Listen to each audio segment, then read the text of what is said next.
Hey everybody, happy Wellness Wednesday. Marco Rodriguez coming at ya. So today I am so excited to share the video that I have for you. And the reason being is that last night I was invited to be the guest speaker at the Autism Society Parent Support Group meeting. Now, unfortunately, we're still following all of the social distancing mandates, so we had to do it via Zoom. Now, the good news is that I recorded it. Now, I want to share it with you, but before I do, I want to give you a little bit of a warning. This video pulls no punches. And what I mean by that is that this conference challenges parents, doctors, and other health professionals to stop playing patty cake with our kids' health, and really start looking at the underlying factors or the core biomarkers associated with this population. So, without further ado, I present you, let's stop guessing. But let's get started. I want to introduce our awesome speaker for today. If you don't know who this awesome guy is, this is Marco Rodriguez, and let me talk to you a little bit about all the amazing things that he's done here in town and why we're excited to have him today. So Mr. Marco has been an occupational therapist for 28 years. Oh my goodness. During that time, he's won multiple awards for his commitment to quality while working with Sierra Providence Health Network. He was also one of 5 selected to develop one of the first fully integrated electrical health records of its kind in the country. Wow, that's so awesome. In 2018, he was awarded the Distinguished Alumni Award from the University of Texas Medical Branch School of Health Professionals, which is the highest honor, right, Marco? The highest honor given at that institution. Wow. Yeah. In addition, Marco was the keynote speaker at the 2018 Health Professionals graduation, as well as being the special guest for their 50th anniversary celebration. He and his lovely wife, Diane, who's with us today, hi Miss Diane, in 2013 established Transformations Rehab here in town in El Paso, which is now one of the largest outpatient rehab clinics of its kind in the country. If you guys haven't heard of Transformations, it's awesome. Marco also serves as one of our board of directors for the Autism Society. And in today's session, we're going to be discussing the breakthroughs in technology that are literally changing the way, the outpatient rehab is done in our city. So if you don't have a note or a pen or paper, I seriously think you need to get one because we're going to be talking a lot. And some of this stuff is gonna blow your mind. So without further ado, we'll get started and I'll present Mr. Marco Rodriguez. All right, thank you, Amy, and thanks to everyone for tuning into our workshop entitled, Let's Stop Guessing. And before I get started, I wanna warn you or advise you that this will be one of the most controversial courses you'll ever take on autism. Not only am I a parent of a child with autism, but I'm also the owner of one of the largest clinics of its kind in the country. And over the years, I have seen what works and what doesn't work. And I don't believe in playing patty cake with our kids' future. So I hope that makes sense. Now, autism is something that continues to rise around the world. And there is a lot of, I'm getting a distraction here. Autism is a disorder that continues to rise around the world, and in fact, April is designated as Autism Awareness Month, and April 2nd is World Autism Awareness Day. Now, how many of you know that raising awareness is one thing, but doing something about it is something different? I'm going to share some things with you today that really no one's talking about, at least no one in this city is talking about. What I'm going to be sharing with you all today isn't something that we've made up. It's something that we've put a lot of research in over the last 10, 15 years, and something that we have tried, something that we have found to work. So I want you to sit back, buckle your seatbelt, and we're going to get started. Now, people often ask me, where did we come from? How did I go from working for the Sierra Providence Health Network to owning my own clinic and now having one of the largest clinics of its kind in the country? So I'm going to share some slides with you. All right, so people often ask me, where did we come from? How did we get to the point where we were going from, working for the Sierra Province Health Network. My experience, most of my professional career was working with adults, wasn't working with kids. And I'm also good with numbers. So I thought I was going to, be an administrator for the Sierra Province Health Network. I was being groomed for that. But how many of you know that sometimes there are things that happen in your life, these little surprises that you didn't expect, and those little surprises end up altering the course of your life, right? Well, for us, that came in the form of this little guy right here. Now, many of you have heard Patrick's story, but for those of you who haven't, I'm going to share a couple things with you. Patrick is my third son, and when he was younger, when he was a baby, really, he was diagnosed with multiple neurologic atypicalities. And they really couldn't quite figure out what exactly was going on with him. It was sort of like they were guessing. Some would say ADD, ADHD, autism, Asperger's. He had a social anxiety disorder, severe stuttering, really poor reading comprehension. And so we tried everything that we possibly could to help him, right? We did all the traditional stuff, OT, speech, ABA. We even tried medication. It seemed like we tried every single medication under the sun. Now, unfortunately, or fortunately, depending on how you look at it, Patrick's system was so sensitive that it seemed like if there was a side effect, Patrick got it. One of the medications made him overly emotional. So he would start crying about everything. So, at school, they would call him all kinds of really ugly names. Another one kind of made him just really kind of very distant. So the kids at school literally were calling him Zombie Boy. And now I'm typically a very introverted personality. You wouldn't be able to tell from this seminar, but I'm very passionate about what I'm talking about. And so I'm very introverted, but I'm also a type A, so I like to fix things. So I took on the role of trying to figure out what we could do to help Patrick, because one thing I realized is that none of these medications were addressing the root causes of Patrick's issues. So every time I would go back to the doctor and I'd say, well, doctor, Patrick's getting this side effect or that side effect. Well, they'd say, well, let's increase the medication. Let's decrease the medication. Let's change it. Let's combine this medication and that medication. And it just kept going. And it just seemed like they were playing a guessing game with my son's life.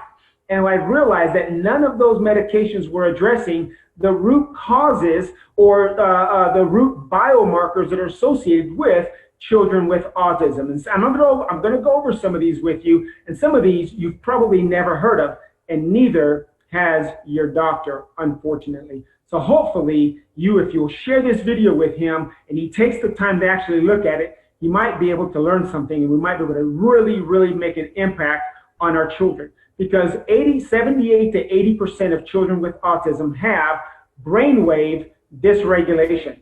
They have very low levels of glutathione. Now, glutathione is a hormone or an enzyme that you have in your body, and I'll go over that a little bit more. Because of the low glutathione, they have very high levels of oxidative stress or reactive oxygen species. Now, those are free radicals or toxins. In fact, there are tests that you can do to measure a person's oxidative stress. And we had a child that was diagnosed with autism who was 10 years old, who had the oxidative stress levels consistent with a 46-year-old man, okay? Now, I don't know what yours is, but I would venture to say that 80% is a pretty high number. And there's a high probability that your child has low glutathione, brainwave dysregulation, and high levels of oxidative stress, in addition to mitochondrial dysfunction, brain inflammation, and a poor gut bio, all right?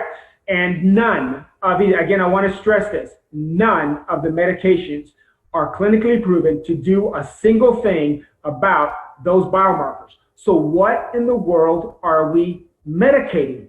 And it's interesting because when I go to my doctor and I say, okay, I want to question you, I have questions about this or that medication, this is kind of what, let's see, I'm going to skip through this. This is kind of what he gives me. He gives me that look like, who are you to question me? I'm the doctor. You do what I say.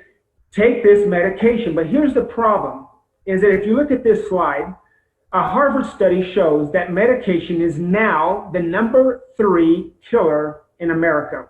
Now think about that. Cancer is now number 1. It used to be heart disease. Now it's cancer, number 1.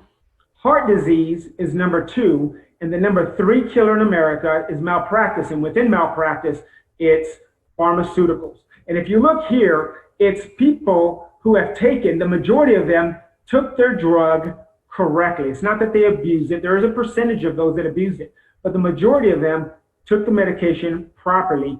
They just weren't screened properly for allergies to the medication and so forth. Okay, so knowing that, I questioned my doctor, and I didn't care if he looked like this or not. It was my child, and I'm his biggest advocate. So are you. You are responsible for that young child or that young adult with autism, and you are that person's biggest advocate. So don't be afraid, ask questions, all right? So I started to think outside the box, okay? I got beyond the OT, speech, ABA, and medication, because that's really what we're doing out there. Started thinking outside the box. What in the world can we do to address these issues? I mean, think about it. If these issues are prevalent in 80% of the children diagnosed with autism, and the medication OT, and I'm an OT, we do speech, we do all of that in our clinic, and I'm not taking that away, but if none of those are addressing these issues, what are your options? Okay, so we did that, and I started doing that with my son Patrick, and he began to make progress. Long story short, this is pictures of Patrick in his senior year. He progressed so well that, remember I said he had a social anxiety disorder, and he had a stuttering problem. Well, he ended up trying out for the drama team, made the drama team, and in his senior year, he took first place in the state of Texas, big state, in in prose and duet acting. He also, at the end of his sophomore year, says, Dad, I want to play football. Now, my thought was, you mean like soccer? He goes, no, Dad, American football. Now, my thought was, kids like you don't play football. Now, I didn't say it, but that was my thought. But we gave it a shot. By his senior year, he had progressed so well that he made he was all, first string, and he was a division leader in tackles with 105 tackles, broke the school record, and he was all-state first team at 5'8", 145 pounds. They nicknamed him Patrick the Intensity Rodriguez. Now, whoever heard of a kid with all of these neurologic atypicalities being able to have this level of success? So you might be wondering, well, maybe he didn't really have autism, or maybe he didn't. So you're saying that the doctors were wrong? The doctors were maybe mistaken? Well, that's a possibility. But if that's a possibility, then that goes right along with what we're talking about here is let's stop guessing.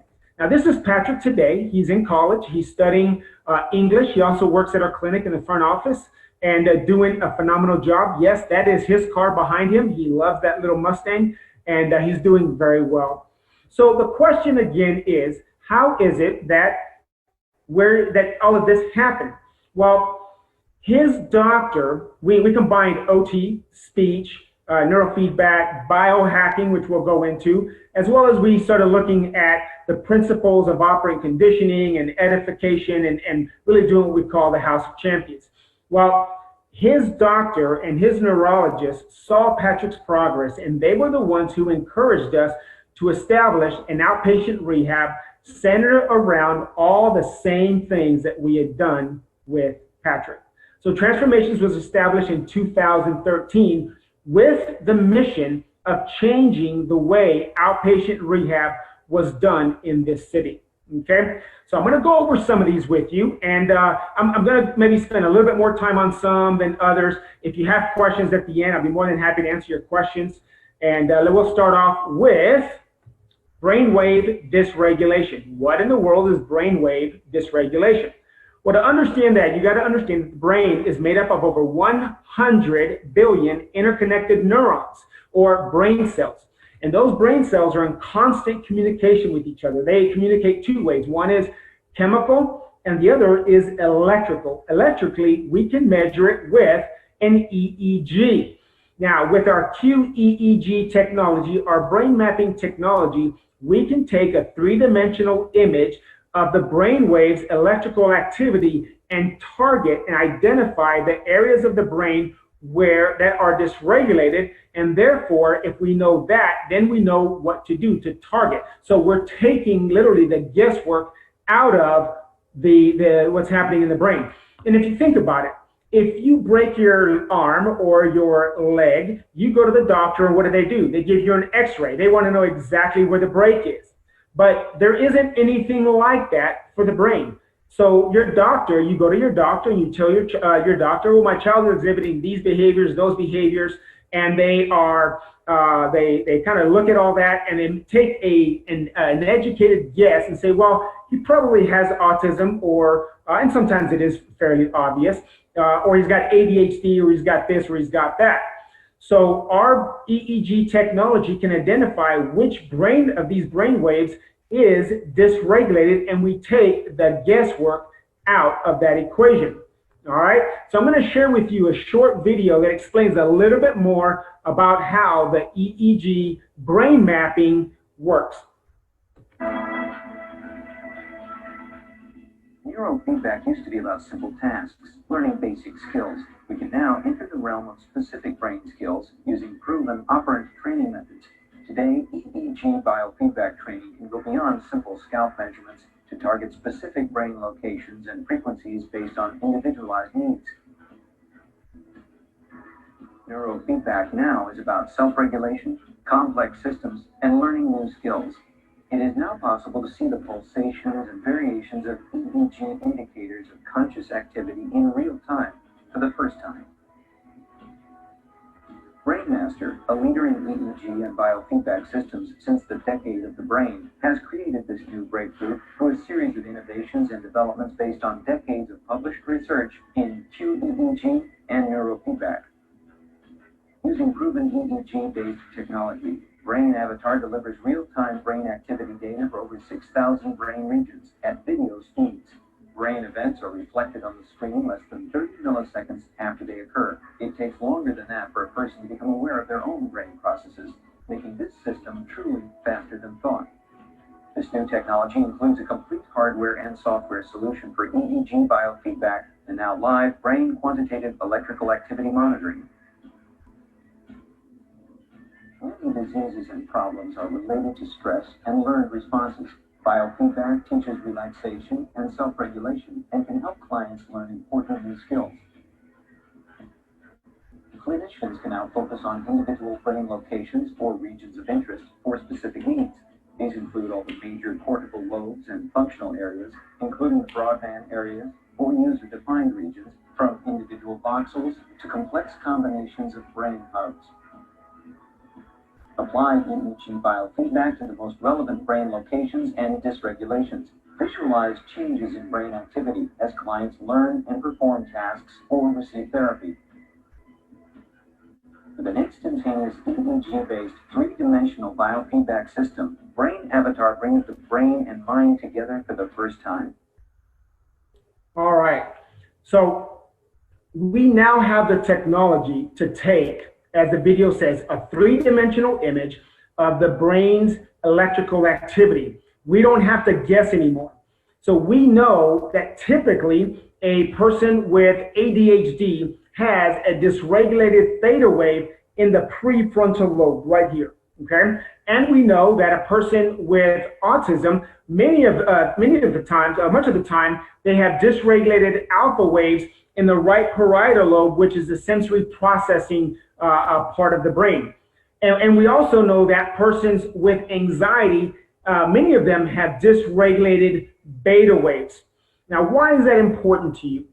Because we have found that there are children that come to us, and after their evaluation, we find that they are either incompletely diagnosed or misdiagnosed altogether. I'm going to give you an example. We had a child that came in with a diagnosis of ADHD. After doing the brain map, we found that the child's brainwave patterns were consistent with a person with anxiety. And they were giving this child Adderall for the ADHD. Now, if you know anything about what Adderall does, that is not the kind of medication that you want to give someone with anxiety. It was the wrong diagnosis, wrong medication, potentially devastating effects. And we're finding that actually happening more often than I care to I care to talk about. Okay, we're finding, because again, when you go to your doctor, unless he's Superman and he can take a X-ray vision and look what's happening inside the brain, there's nothing else out there that can look and find exactly what is going on in the brain. Okay. So now that we know what area of the brain is affected, well, now we can utilize neurofeedback to target those specific areas of the brain, as well as those specific dysregulated brain waves. Okay, I hope that makes sense. So it's like giving the brain an exercise. It's almost like giving it, like I have here at the bottom, cross-training for the brain. Okay, so that takes care of the brainwave dysregulation, and that's really the foundation of everything that we do as it pertains to autism. Okay, we want to take the guesswork out, whether it's autism or it could be ADHD, it could be anxiety, it could be dyslexia, it could be whatever. Okay, let's take the guesswork out of it. Let's see, is the medication actually working? We can see that with the QEEG. Okay, now, how many of you also know that, as I mentioned before, so the neurofeedback, the brain mapping, that gives you the analysis, but then the neurofeedback is like exercise for the brain. So I'm going to kind of use this example. If you go to the gym and you exercise, or you exercise at home, anywhere, and you don't eat right, well, you're going to still get some benefit. Don't let anybody trick you in thinking that you're not. You will get some benefit, but how many of you know that if you exercise and you eat right, you're going to get even better benefits, faster benefits, more effective benefits? So what I found was that there are natural compounds that can address these other root causes, or these other root issues, these biomarkers: glutathione, high levels of oxidative stress, mitochondrial dysfunction, brain inflammation, and a poor gut biome. So we're going to talk about glutathione and reactive oxygen species. Well, first of all, you need to know that glutathione, low levels of glutathione, is prevalent within the autism population. Okay, in fact, in PubMed.gov, which is our National Library of Medicine, there are over 206 studies where they're looking at how low levels of glutathione affect persons with autism. Okay, and why is that important to you? Oh, and here's another one. This one is in experimental biology medicine. Okay, low levels of glutathione have been linked to high levels of mercury and all types of other toxins within the body. Okay, so why is glutathione so important? Well, if you look at the slide, then you'll know that glutathione is the second most prevalent molecule in your body, second only to water. Now, how important is water to your body? You couldn't live more than a few days without it, okay? And glutathione is the number 2 most prevalent molecule in your body. And yet, we know that persons with autism have low levels of glutathione. And your medication and everything that you're doing up until now is doing absolutely nothing to promote higher levels of glutathione and reduce that oxidative stress. Okay? This is oxidative stress. It's a very, very ugly thing, and we want to get rid of it. So, what is oxidative stress and how important is that? So oxidative stress we talked about are the free radicals, the toxins that build up. I mentioned mercury, but it could be all kinds of things. And oxidative stress comes from everywhere. The food we eat, all the preservatives and all the yellow number, dye number, whatever, the air we breathe, all the pollutants in the air, all of that gets into our body. And typically our bodies, the average person, the typical person, is able to produce enough glutathione to detoxify their own body.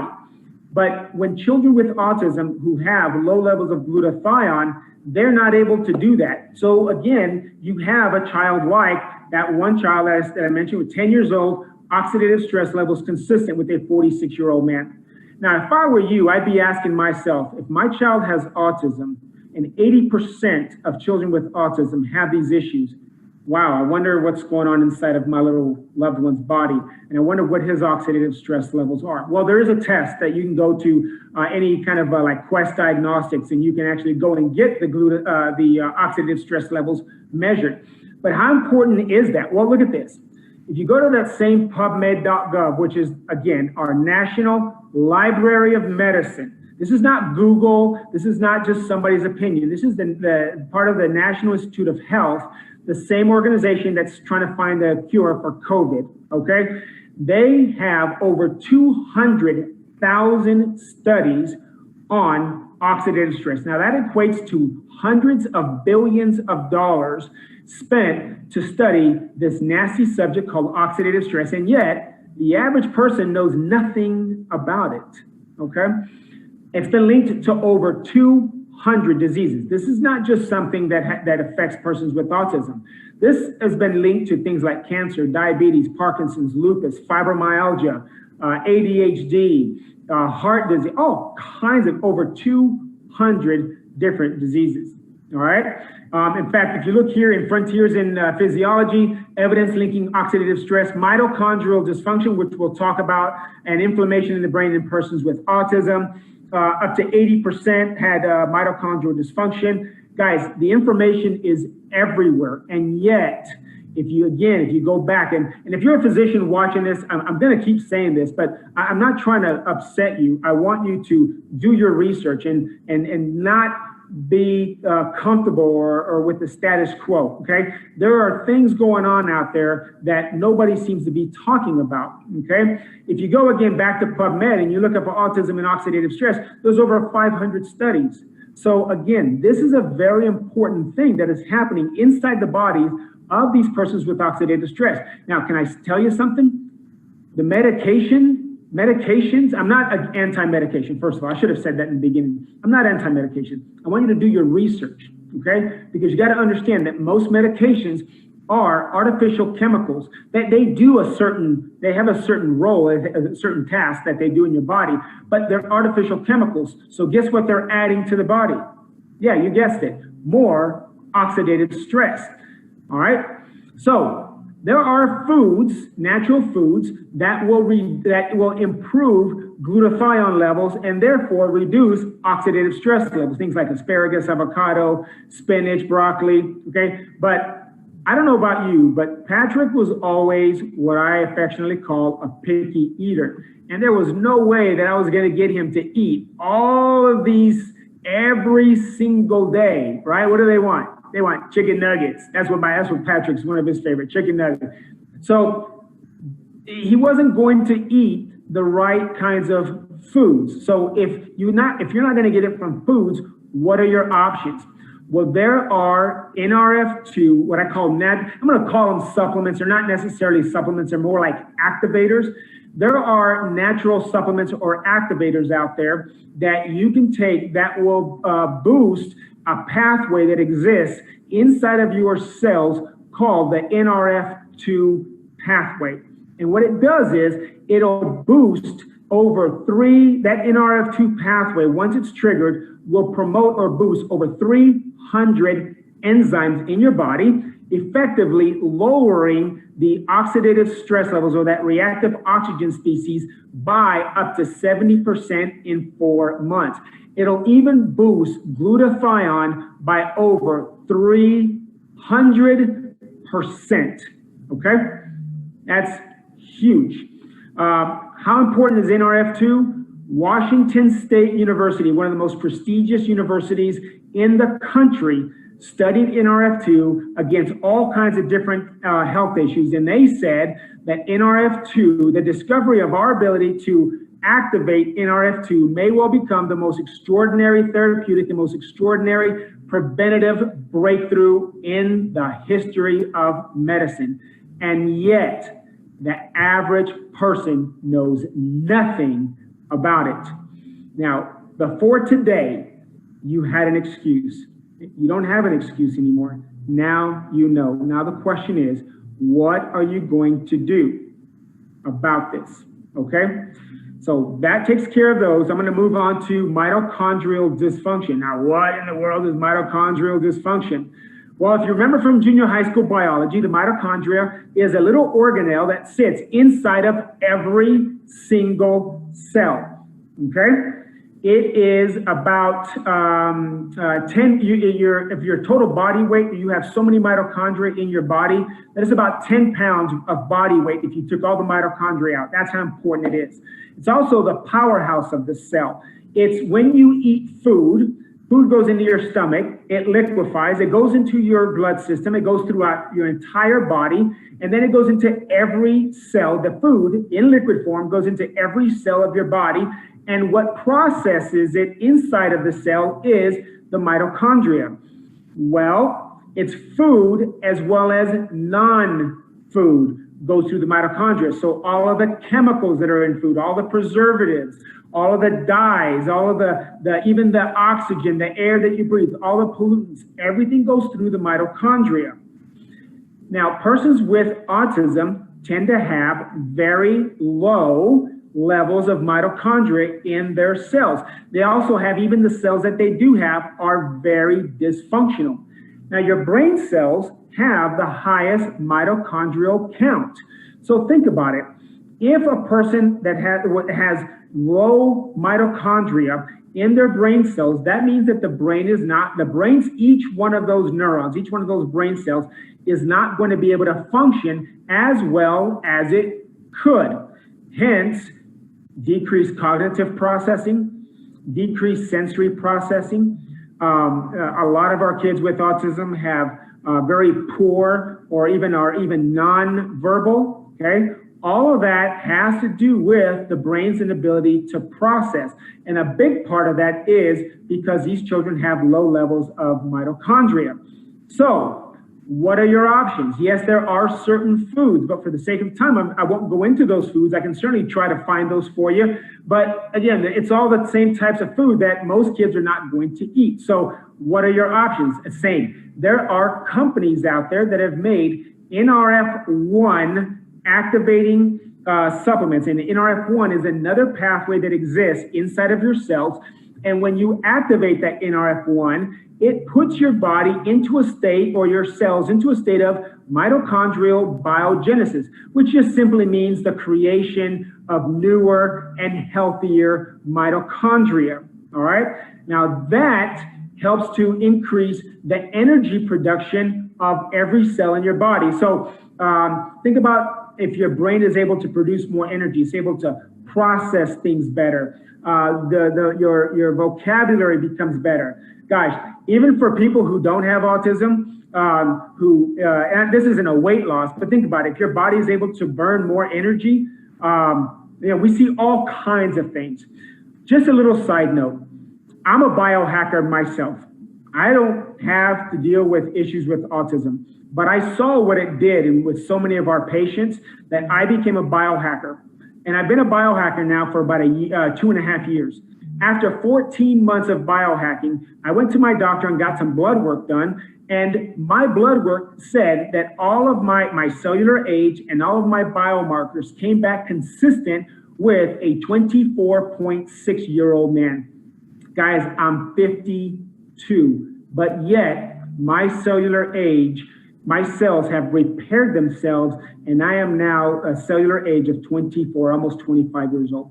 So if it can do that for me, what do you think it could do for your child? What do you think could happen if you could rebuild the mitochondria in the brain cells, in the body, boost the glutathione, reduce the oxidative stress levels by an average of 70 or up to 70% in 4 months, okay? The results that we have seen at our clinic are absolutely amazing, okay? The next thing I want to cover is brain inflammation, okay? Now, when you have all of these toxins flowing in your body, reduction of mitochondria, the body's reaction is to trigger the inflammatory processes, especially within the brain. So we also have found that there are NRF2 that are what we call liquid brain foods, specifically designed for optimal brain health. It's got things like DMAE in it. It's got things like turmeric.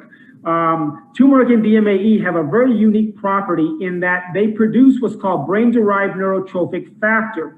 And that is a hormone that exists in your brain that when activated, it allows your brain to create new axons, or what we call new connections, and may even trigger neurogenesis, the creation of newer and healthier neurons or brain cells. Okay.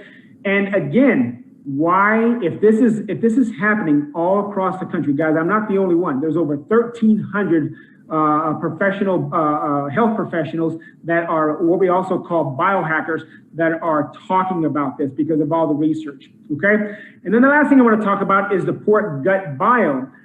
Same. If you have a very poor gut biome, now your body doesn't have the ability to filter out the toxins at the gut level.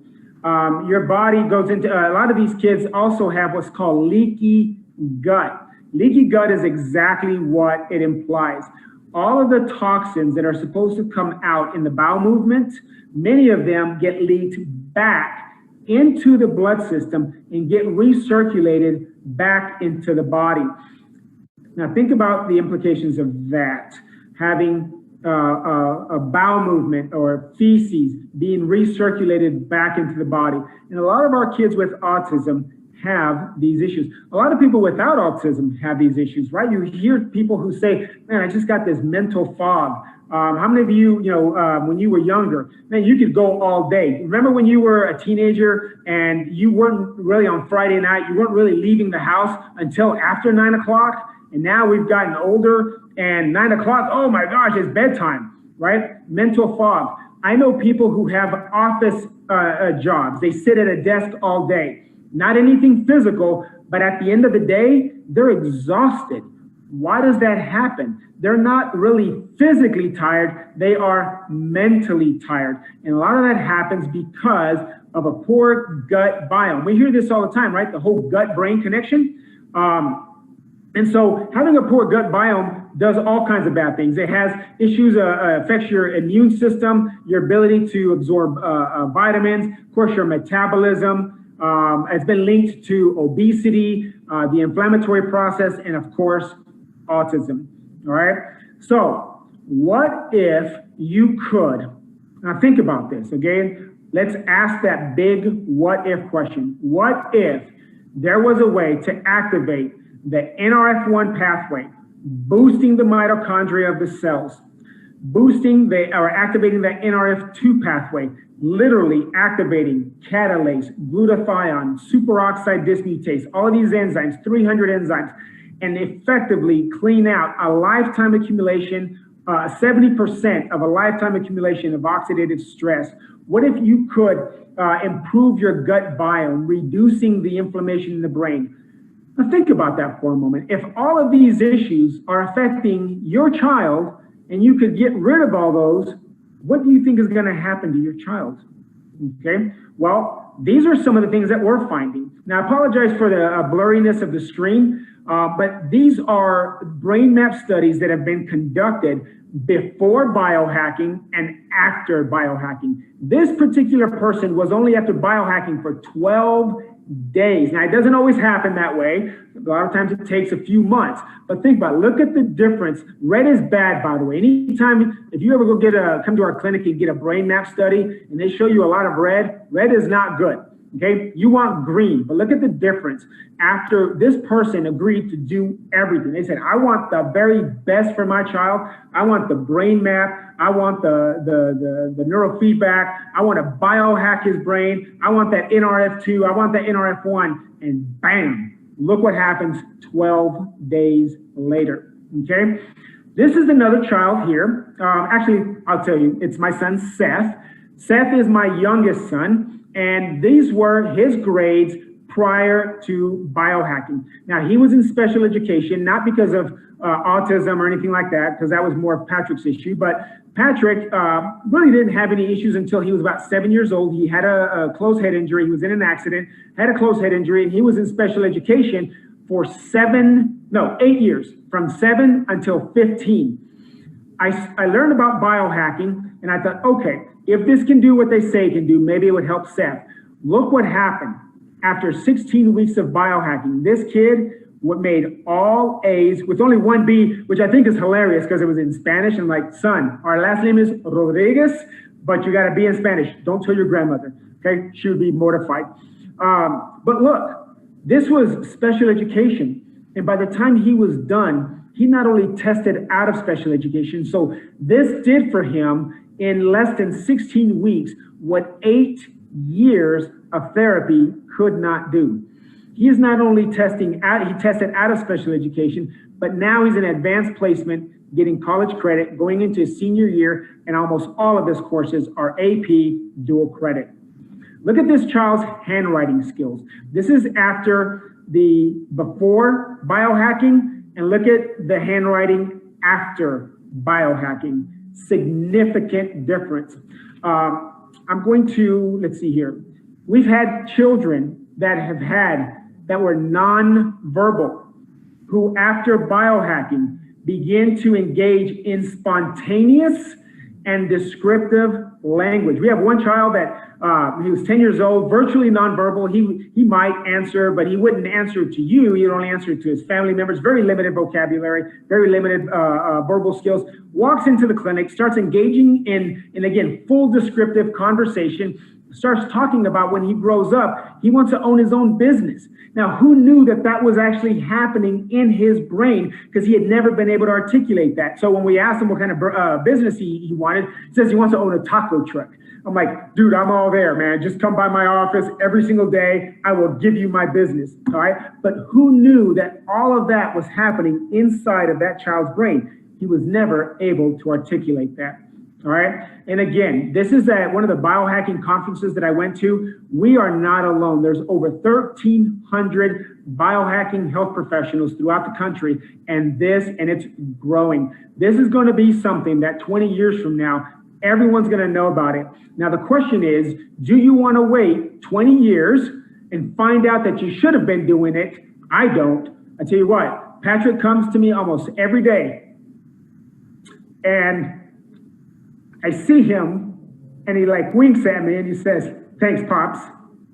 I see my son Seth, who every single day, he's able to function. He's on the robotics team, all right? He's playing sports. He joined MMA, and he's doing very well, okay? My kids don't have 20 years until everybody else figures it out. I wanted to help them today, all right? So I want to end it here. Guys, I want to thank you for your time. I know you had a choice of where you wanted to be today. I really do appreciate you taking time out to spend it with us. So with that, I'm going to share. I apologize for getting a little emotional, but they're my kids. All right, so that concludes our Wellness Wednesday for today. Guys, I hope you enjoyed it. I hope it was helpful. I hope you learned something. Just remember, you are your child's biggest advocate. Be willing to think outside the box. Be willing to ask questions. All right, so guys, that's all I have for you today. Happy Wellness Wednesday. And just remember, as I always like to say, there is a better way to live.